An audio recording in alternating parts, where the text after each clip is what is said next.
All right, let's talk about laboratory safety and regulations.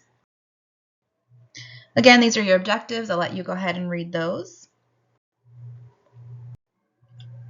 All right, so lab safety and regulations. Going into the lab, we need to make sure that we have a cautious attitude and that we are aware of our hazards that are within the lab because there are multiple, not just the biohazard that probably pops into your mind first, but also fire, electrical spills, things like that as well. We need to make sure that we are using common sense and that we have a safety focused attitude because it's not just you're trying to keep safe. You're trying to keep your coworkers and everybody else safe as well. And also, we don't want to burn down the hospital, right? So we have good personal behavior as well, and make sure we have good housekeeping.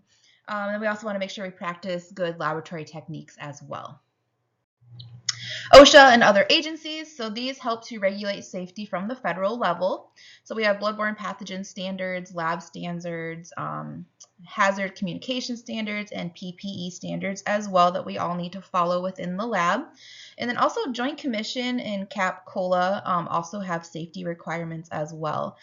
So Joint Commission and CAP are kind of the big regulators over the lab that oversee and kind of make sure that we're doing what we're supposed to do. And then COLA is one as well, but a lot of times these are for like office laboratories for that. So still high standards. It's just a little bit different in a clinic versus a hospital. Safety awareness. So in the lab, you will find a written safety policy. And generally within that policy, there's going to be employer and employee responsibilities for that. So make sure you review those when you get to your lab. And there's also the National Fire Protection Association, or the NFPA. And these have, you probably have seen these little diamonds down in the corner before. Hanging up on the door or something like that. So these do mean something. The blue means that there are health hazards. Red means that there's flammable hazards. Yellow means that there's reactivity or stability hazards. And white just means there's something else other than those three that we just mentioned. And then within those diamond colors, there's also a severity rating of 0 to 4, with 4 being the highest. Safety equipment. So we have things that we use in the lab, which I'm sure you all have seen before, but there's an eye wash. Should be there, and it should be tested regularly as well, as same as the chemical shower and fire extinguishers too. There should be fire blankets, first aid kits, spill cleanup kits as well. There are mechanical devices for pipetting, so we are not going to mouth pipette, which I'm sure if you hear that, you think ew. But that was a thing they used to do. That was before my time as well. But there was a lab I used to work in, and there was actually a sign that said, no mouth pipetting. So just know that was a thing, and we don't do that anymore, thank goodness. There also should be fume or biosafety hoods that you put certain things under that could have some aerosols or smelly things for chemicals and things like that under there. The chemical storage equipment, there should be cabinets and special things for certain chemicals that need to be stored appropriately. And then also personal protective equipment. So you should be offered face shields if needed, gloves, a fluid impermeable lab coat, and proper footwear. So that means closed-toed shoes.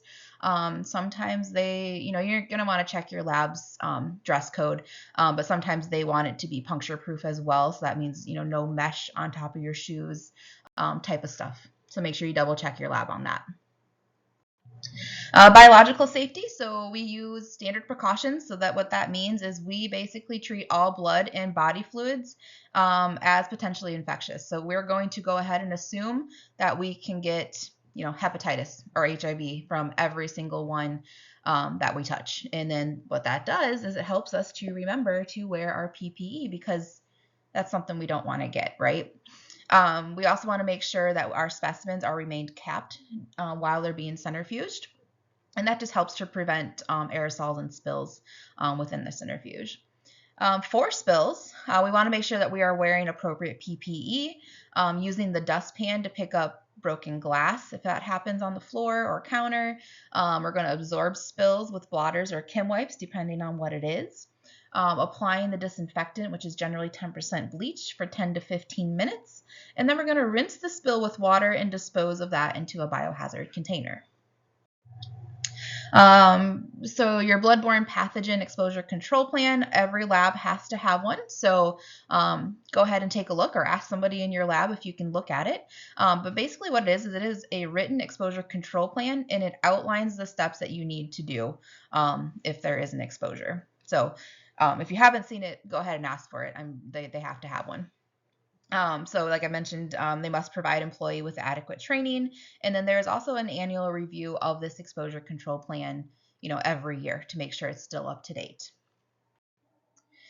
Safety data sheets, or SDSs, also used to be known as material safety data sheets, or MSDSs.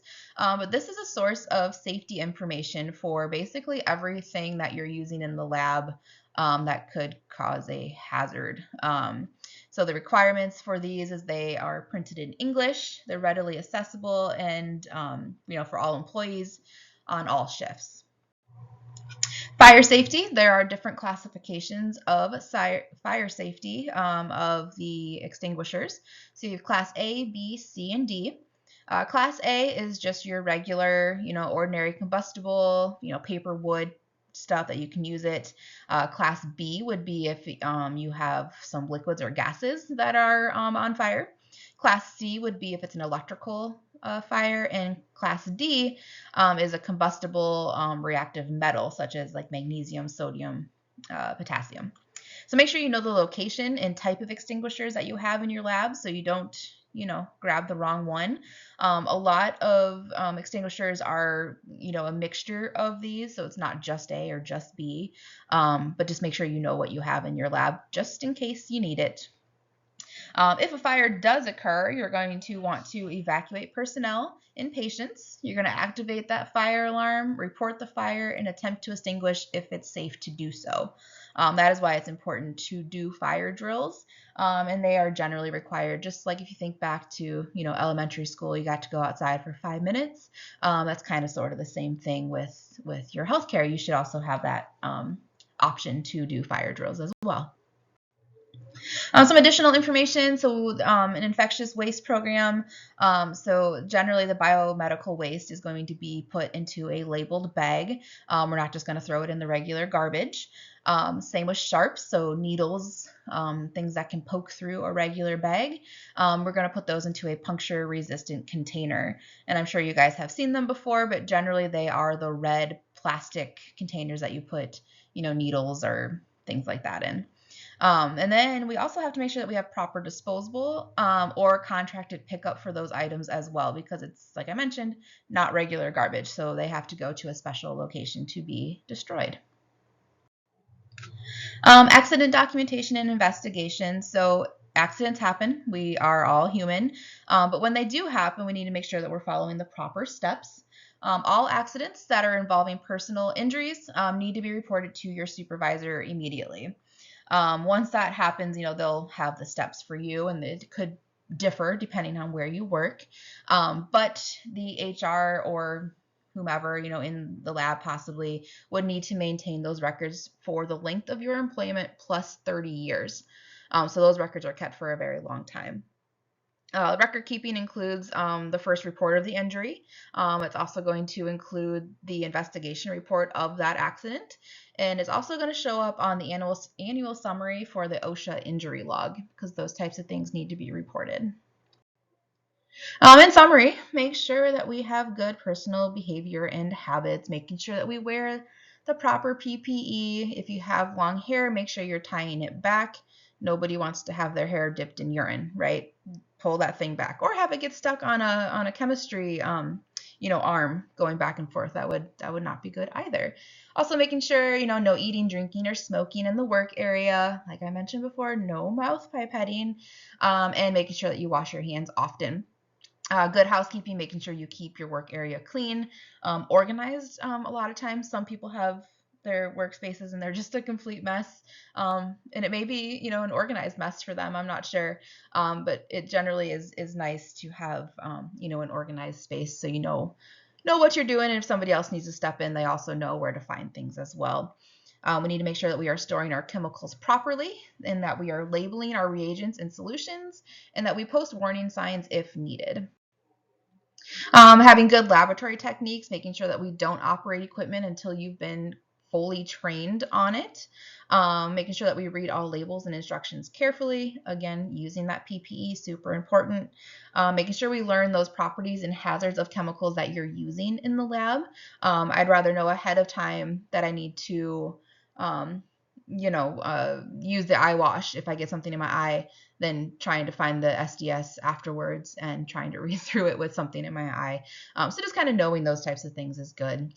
Also learn your emergency procedures, know the location of your safety equipment, and then make sure to be careful when you transfer chemicals. If you remember back to your chemistry course, you're going to add acid to water slowly.